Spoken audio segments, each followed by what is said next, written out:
Bien, c'est parti. Alors, cette vidéo est pour le Master Opsi groupe du soir, hein, voilà.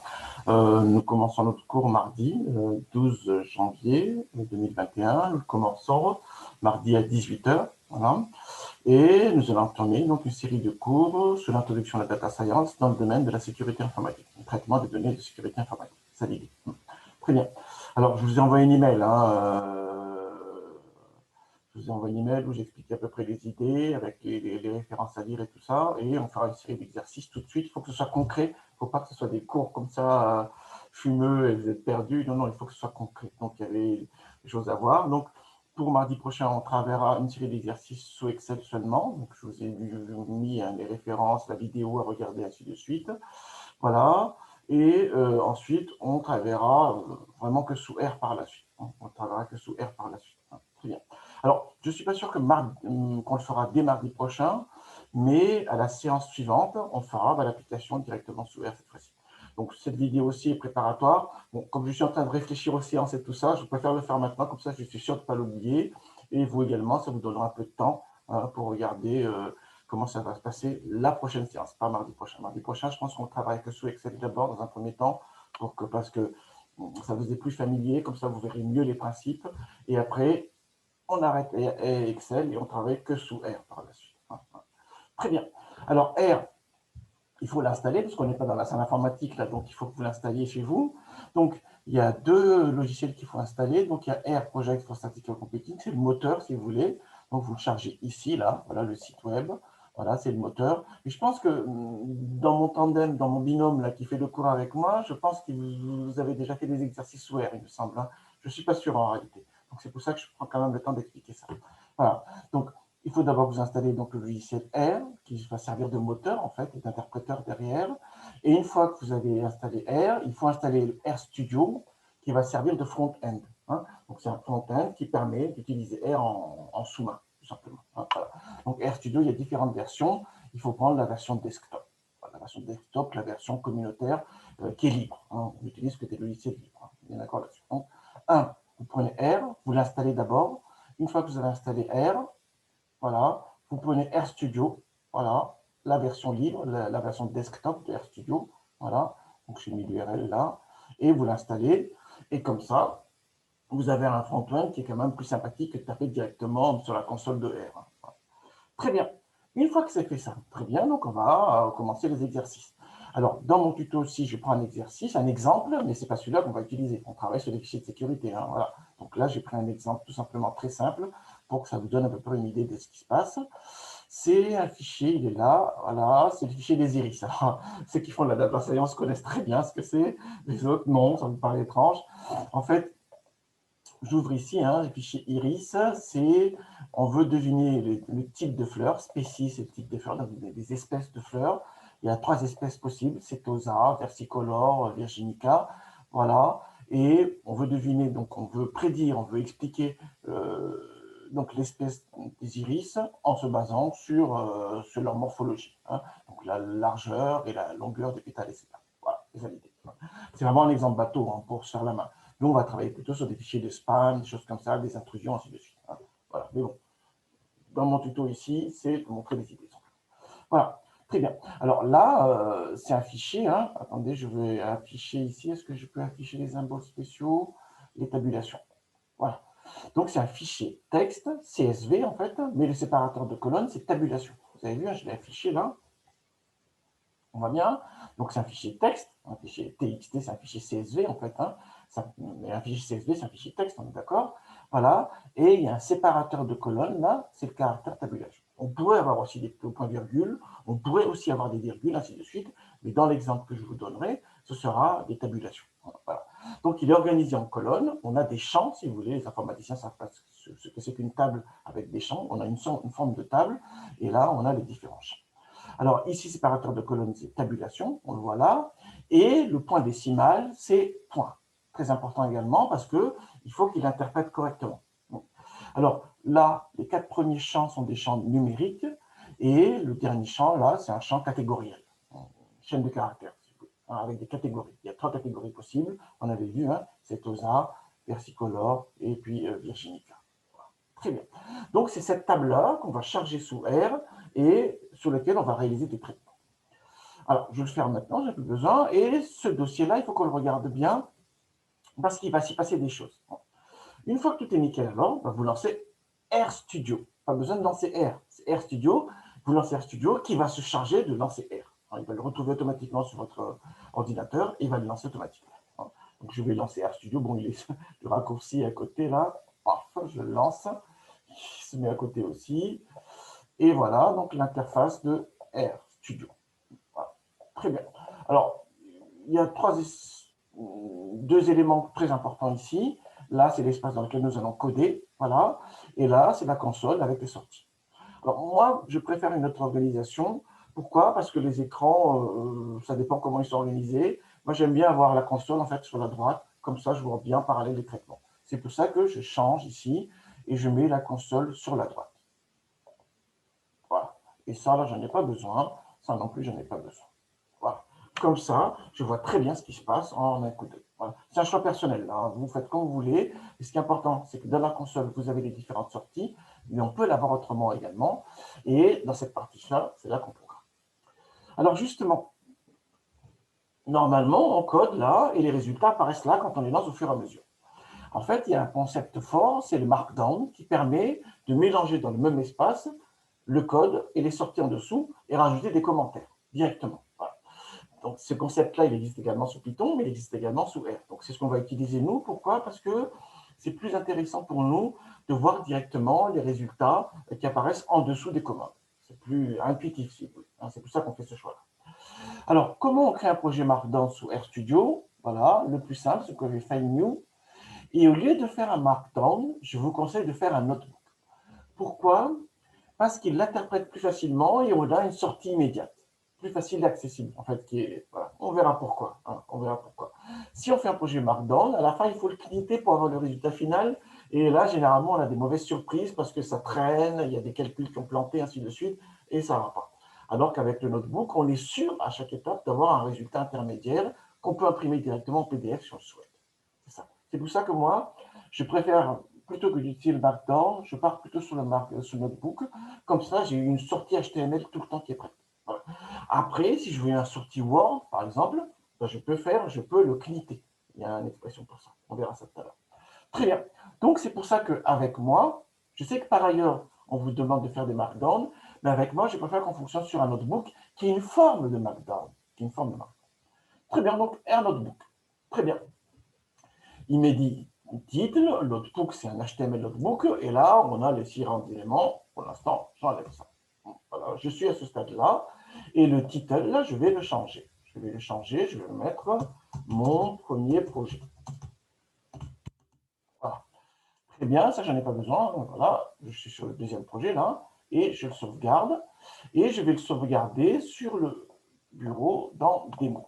Donc, je mets mon projet. Voilà. Regardons ce qu'il y a dedans. En fait, il a généré deux fichiers. Un fichier, le fichier RMD, qui est le projet que vous avez créé là, il est là, RMD, et on a directement une sortie HTML de notre projet. Donc, si je l'ouvre dans Chrome, là, paf, il est là. Oula, je m'embrouille avec voilà, mon premier projet. Vous avez vu? Et l'intérêt de ça, c'est que là, l'écran ne s'y prête pas, mais habituellement, je suis avec deux écrans.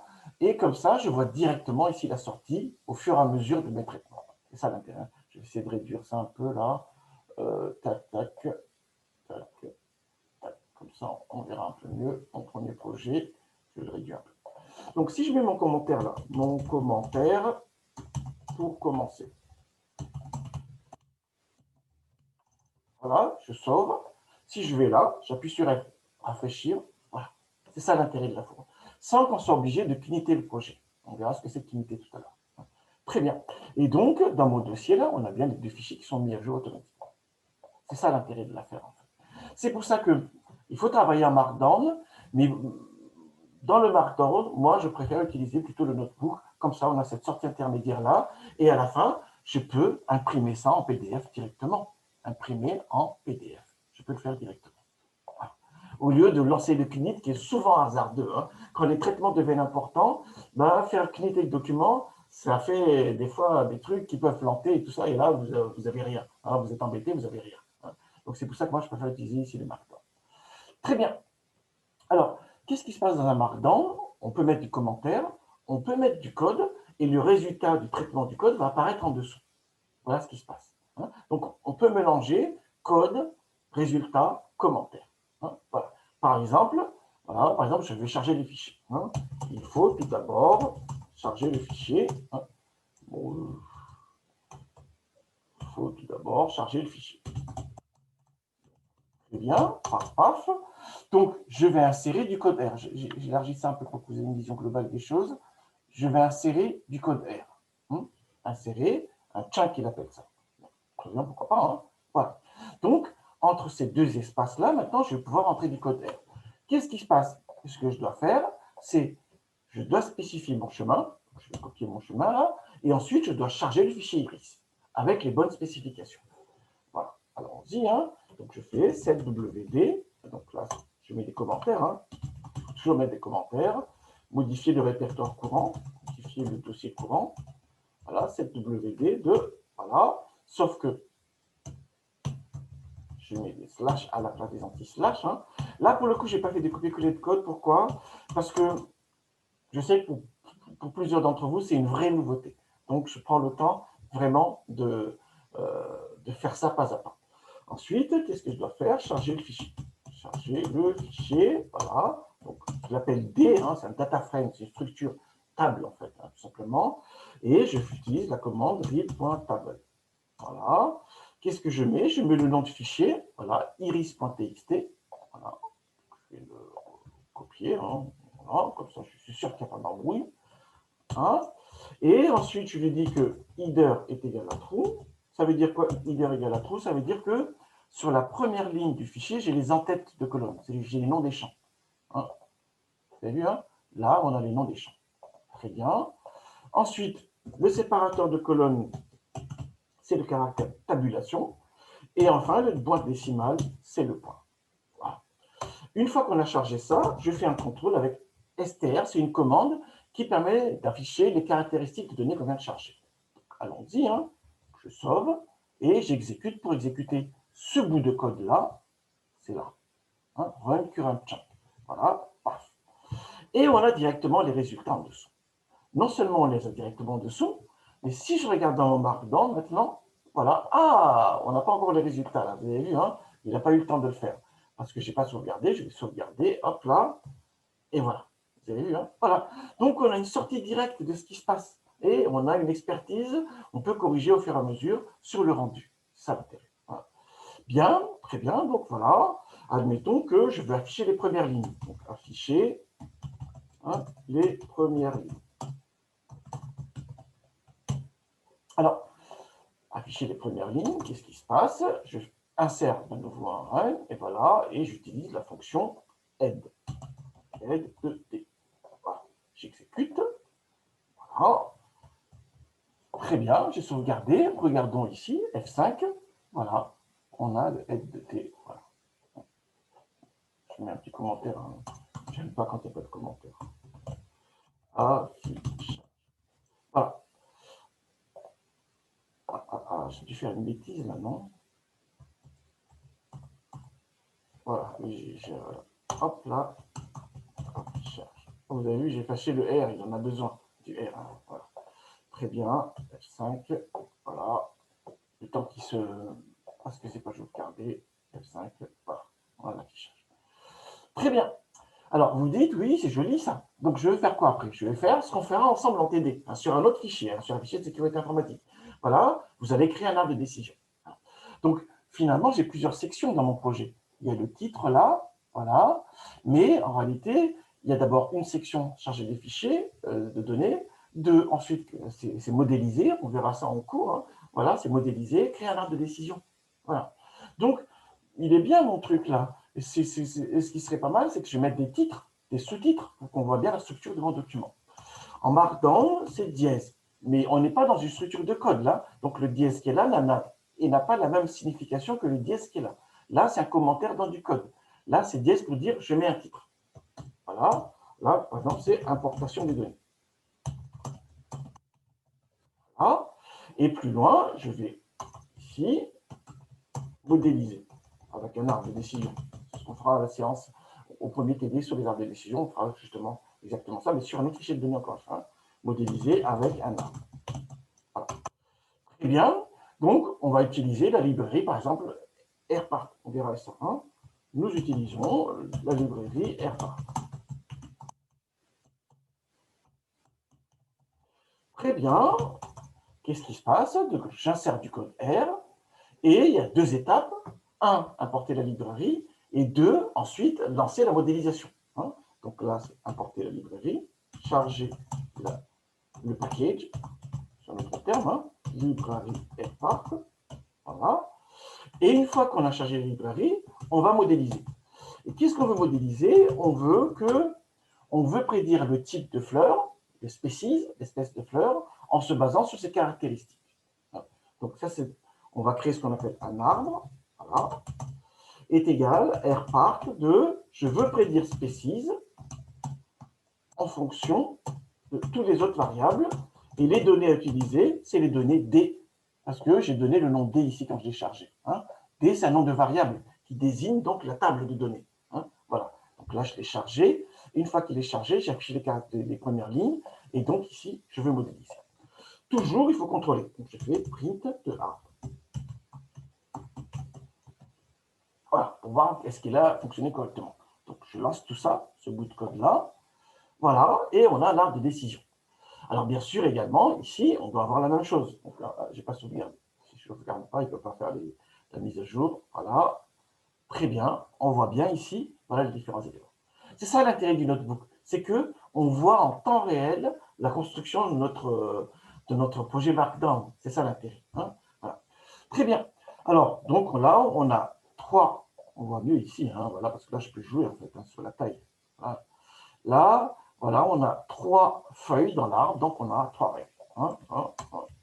Trois feuilles est égal trois règles prédictives. Voilà. Très bien.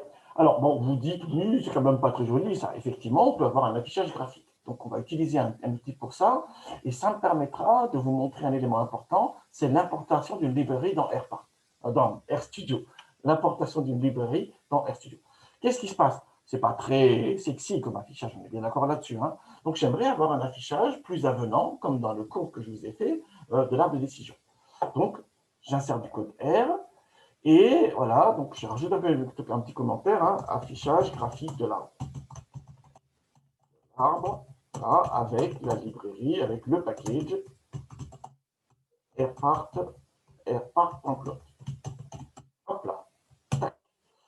Donc, de nouveau, chargement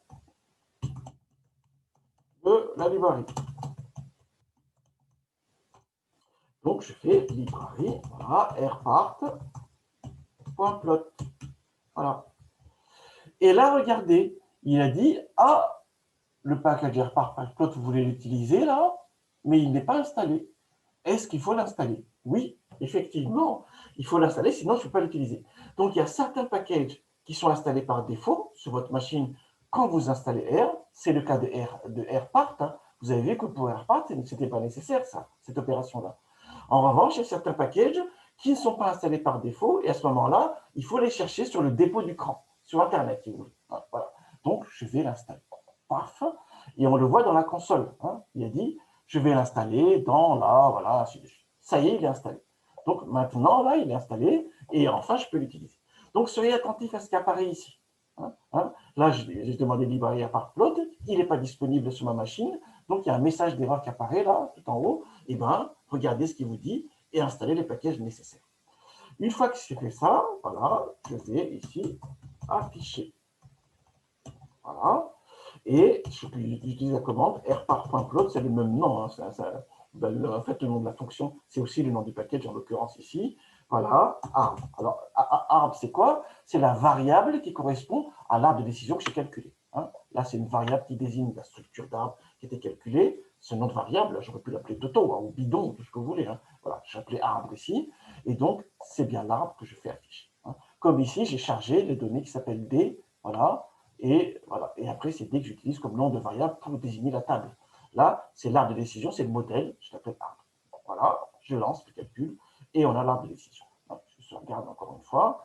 Et ici, voilà, on a.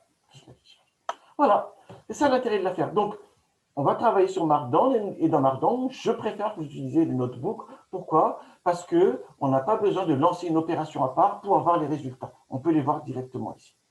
Alors, si on a la chance d'avoir deux écrans, c'est excellent, excellent. On travaille sur un élément et sur la console d'à côté, on voit exactement ce qui se passe. Alors, j'avais parlé de Knit tout à l'heure. Pourquoi? Parce qu'on peut exporter aussi le projet dans un autre donc format de sortie. C'est où ça? Là, on a Preview, Preview Notebook. C'est ce que j'ai demandé ici. Nickel, on a bien le Preview qui est là. Ça, c'est nickel. Déjà, c'est une première visualisation. Déjà, une première solution, c'est que ça, donc, on peut l'imprimer. C'est un navigateur Chrome, j'ai juste sous Chrome, là, hein, donc enregistrer en PDF. Hein. Regardez, je vais l'enregistrer en PDF. Il veut où mon premier projet? Je mets sur Bureau, voilà, et dans Démo. Paf, il est là. Et si on va voir maintenant, il est là mon projet PDF. Hein, donc je l'ouvre dans Foxit Reader, là. Voilà. Paf. Voilà, il est là mon premier projet.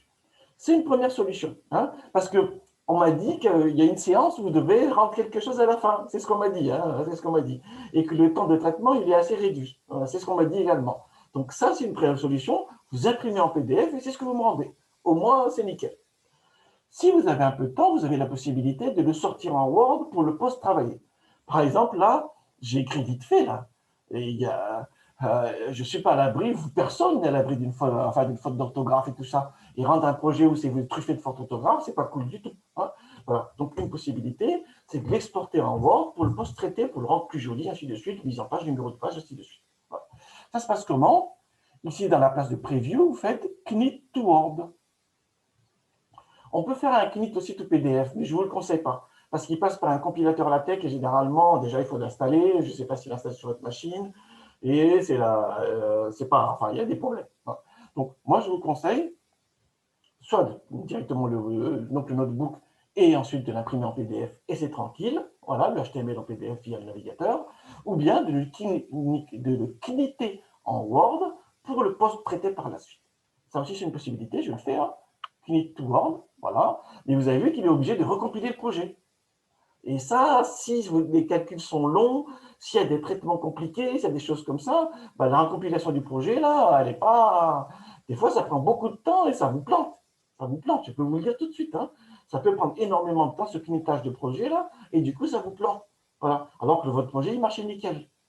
Donc, il faut vraiment le faire à bon escient. Donc, une fois que c'est fait, là, il a généré un fichier Word sur l'autre écran. Je vais le charger, je vais le mettre ici. Il est là. Mon premier projet, il est là. Et bien sûr, il est bien là, mon projet.doc.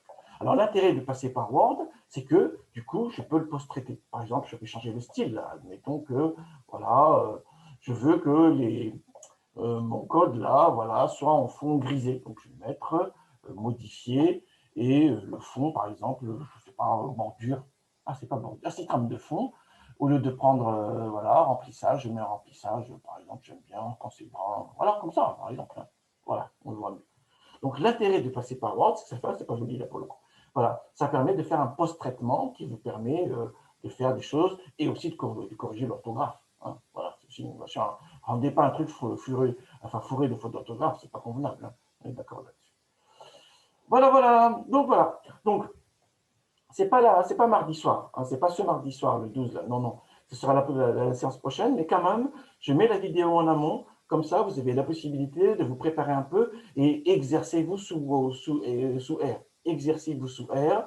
Là, on va faire un exercice sous Excel d'abord, ce sera la seule fois, et j'ai besoin de vérifier que vous avez compris les principes, et après, exercez-vous sous R. J'ai mis des liens aussi sur des exercices à faire, allez sur l'exercice, et pour chaque exercice à faire, essayez de faire un projet Markdown avec un notebook, de R Notebook, hein, File, voilà, New File, voilà, R Notebook.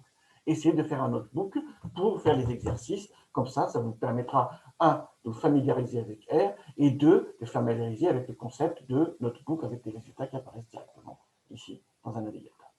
Et de l'exporter en Word si vous voulez. Voilà, voilà. Allez, hop, je m'arrête là et je vous dis à très bientôt.